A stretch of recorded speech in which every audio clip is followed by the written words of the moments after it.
Assalamualaikum warahmatullahi wabarakatuh. Perkenalkan, nama saya Mailandai Putri dengan NIM 21903022203 dari kelas C1.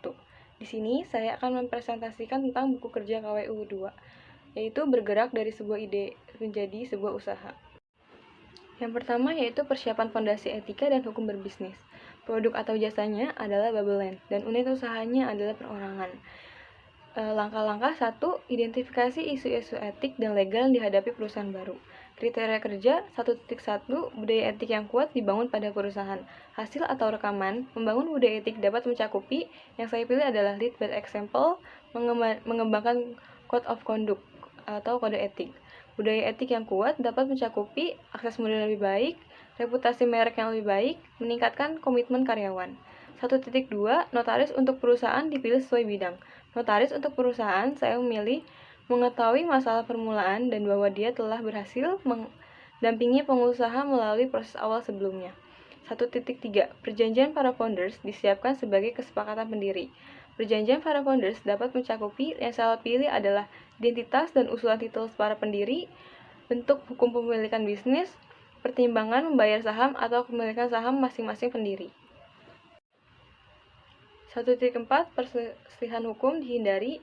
Perselisihan hukum dapat dihindari dengan memenuhi semua kewajiban kontrak kesepakatan hukum, yaitu perjanjian non-disclosure pengikat karyawan atau pihak lain, seperti pemasok, untuk tidak mengungkapkan rahasia dagang perusahaan.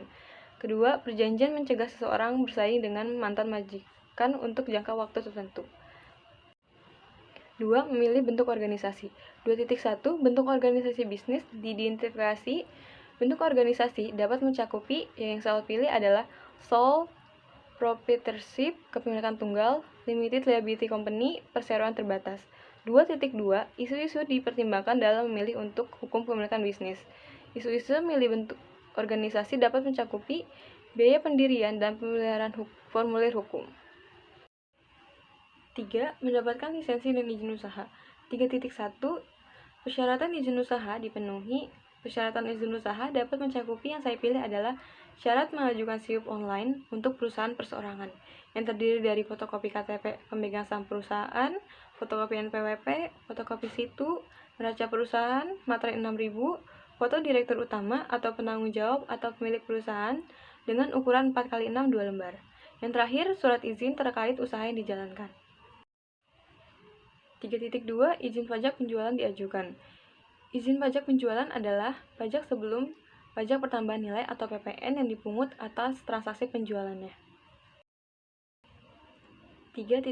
Izin dan izin kerja profesional dan pekerjaan didapatkan. Izin dan izin kerja profesional dan pekerjaan dapat mencakupi, yang pertama yaitu Undang-Undang Nomor 8 Tahun 1999 tentang Perlindungan Konsumen. Yang kedua, Undang-Undang Nomor 36 Tahun 2009 tentang Kesehatan. Nomor 3, Undang-Undang Nomor 3 Tahun 2014 tentang Jaminan Produk Halal. Yang keempat, Peraturan Menteri Kesehatan Nomor 329 Menkes per 1276 tentang produksi dan peredaran makanan. Yang kelima, Peraturan Menteri Kesehatan Nomor 382 Menkes per 7/1989 tentang pendaftaran makanan. Keputusan Menteri Kesehatan Nomor 942 Menkes SK 6 2003 tentang pedoman persyaratan higien sanitasi makanan jajanan. Materi berikutnya adalah menilai kekuatan dan kewajiban keuangan perusahaan baru. Unit usahanya adalah kuliner, produk atau jasa Babelland, tanggal 13 Oktober 2021. Elemen 1. Identifikasi pengelolaan karyawan. Kriteria unjuk kerja 1.1. Tujuan keuangan perusahaan diidentifikasikan. 1. Probabilitas dengan status baik, likuiditas status sedang, efisiensi status baik, stabilitas status baik. 1.2.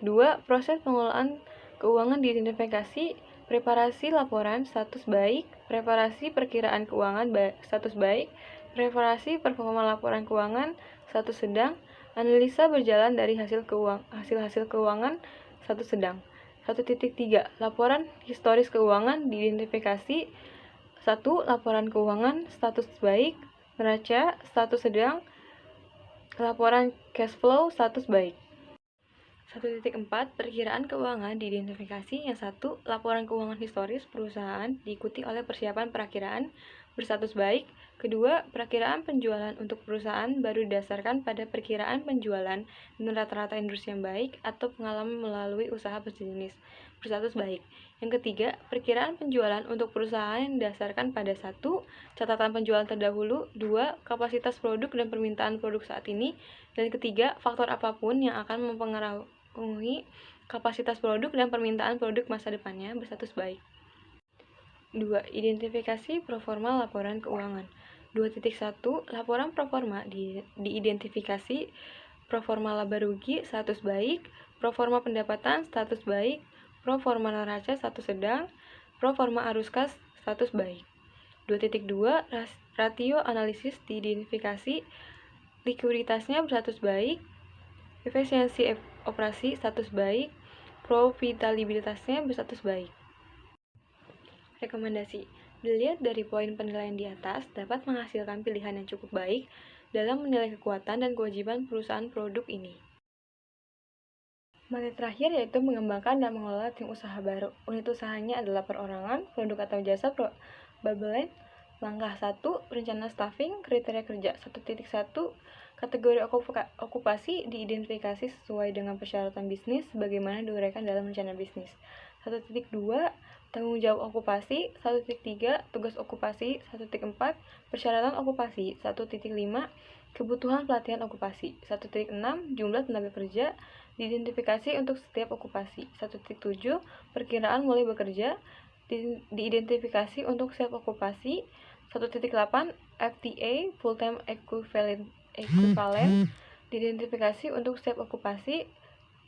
Hasil atau rekamannya. 1.1 Barista, waiter, kasir. 1.2 menjaga merawat peralatan yang sudah ada disediakan, menjaga kebersihan di tempat kerja. 1.3 Untuk membuat minuman sesuai dengan standar yang ada, melayani pelanggan dengan baik, dan dapat mengolah keuangan penjualan. 1.4 Berpengalaman dalam bidangnya, memiliki keterampilan kerja, dapat berkomunikasi dengan baik. 1.5 Mengoperasikan mesin pembuat boba dan pengemasan. 1.6 Dibutuhkan 7 orang. 1.7 20 November 2021. 1.8 8 jam kerja dan 1 jam istirahat. 1.9 yaitu 1 tahun. 2. Rekrutmen, pelantikan, pelatihan, dan mempertahankan tim. 2.1 Rencana seleksi dibuat berdasarkan kriteria seleksi, kebutuhan bisnis, dan persyaratan hukum. Rencana seleksi yaitu mengiklankan lowongan untuk kebutuhan staf, mengembangkan pertanyaan wawancara. 2.2 Proses seleksi dilakukan sesuai dengan kebijakan dan prosedur bisnis. Proses seleksi mencakupi yang saya pilih adalah proses wawancara dan menilai kandidat berdasarkan kriteria seleksi yang disepakati, diskusi penilaian dengan anggota panel seleksi lainnya, yang terakhir melengkapi dokumentasi yang diperlukan sesuai dengan prosedur organisasi dengan memperhatikan kerahasiaan dan persyaratan privasi. 2.3 Internalisasi atau indukasi anggota tim dilakukan untuk menyadari tanggung jawab dan persyaratan kinerja mereka sesegera mungkin dan mengambil kesepakatan untuk melatih anggota tim yang tidak terbiasa dengan prosedur bisnis. Internalisasi atau induksi anggota tim mencakup 1. Menyediakan kandidat yang berhasil dengan kontrak kerja dan dokumentasi lainnya. Yang 2. Mengatur pelantikan kandidat yang berhasil sesuai dengan kebijakan organisasi. 3. Memenuhi kewajiban hubungan industrial. 3.1 Hak dan kewajiban di tempat kerja dari pemberi kerja dan karyawan diidentifikasi sesuai dengan persyaratan hukum dan kode praktik. Hak dan kewajiban di tempat kerja dari pemberi kerja dan karyawan mencakupi hak, yaitu hak memperoleh upah, hak mendapatkan kesempatan dan perlakuan yang sama, hak mendapatkan pelatihan kerja, hak mendapatkan kesehatan dan keselamatan kerja, hak mendapatkan kesejahteraan, hak untuk cuti, hak khusus karyawan perempuan. Kewajibannya, kewajiban ketaatan dan kewajiban loyalitas. 3.2 Prinsip hubungan industrial dikembangkan secara positif dan konstruktif. Prinsip hubungan industrial mencakup 1. Kepentingan bersama, pengusaha, pekerja atau buruh, masyarakat, dan pemerintah. 2. Hubungan fungsional dan pembagian tugas. 3. Kekeluargaan. 4. Mengelola staf. 4.1 Alasan mengembangkan staf diidentifikasi 1. Efisiensi, 2. Mengatasi kelemahan, 3. Dan kepercayaan diri. 4.2. Strategi dan program pengembangan staf dikembangkan. Strategi pengembangan staf yaitu memberikan kesempatan pada setiap karyawan untuk menyalurkan ide dan gagasan pribadi mereka. Kedua, memberikan penghargaan reward kepada karyawan. Ketiga, mengadakan program pelatihan bagi karyawan. Program pengembangan staf yaitu ada pelatihan. 4.3. Program pelatihan dilakukan. Yang pertama ada orientasi pekerjaan dan in-service education. 4.4. Evaluasi dilakukan terhadap strategi dan program pengembangan staf dievaluasi. Tentukan tujuan dan pertanyaan evaluasi Anda sambil mengidentifikasi indikator yang akan Anda ukur. 5. Meninjau kinerja tim. 5.1. Hasil kinerja diidentifikasi sesuai dengan kinerja bisnis. Hasil kinerja, pencapaian tujuan dan sasaran yang telah ditentukan sebelumnya. 5.2. Kompetensi diidentifikasi untuk meningkatkan kerja tim. Kompetensi itu keterampilan. 5.3. Tingkat pergantian staf diidentifikasi. Tingkat pergantian staf rendah, kurang lebih dari 15%.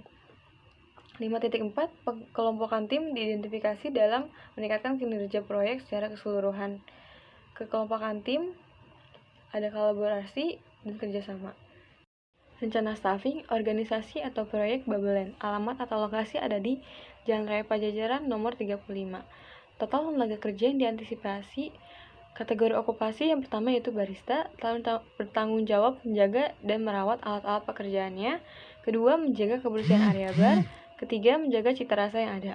Tugas, mampu mengoperasikan peralatan yang ada. 2. Meracik minuman sesuai dengan standar yang sudah dibuat. 3. Mendirikan saran kepada pelanggan berdasarkan apa yang mereka suka.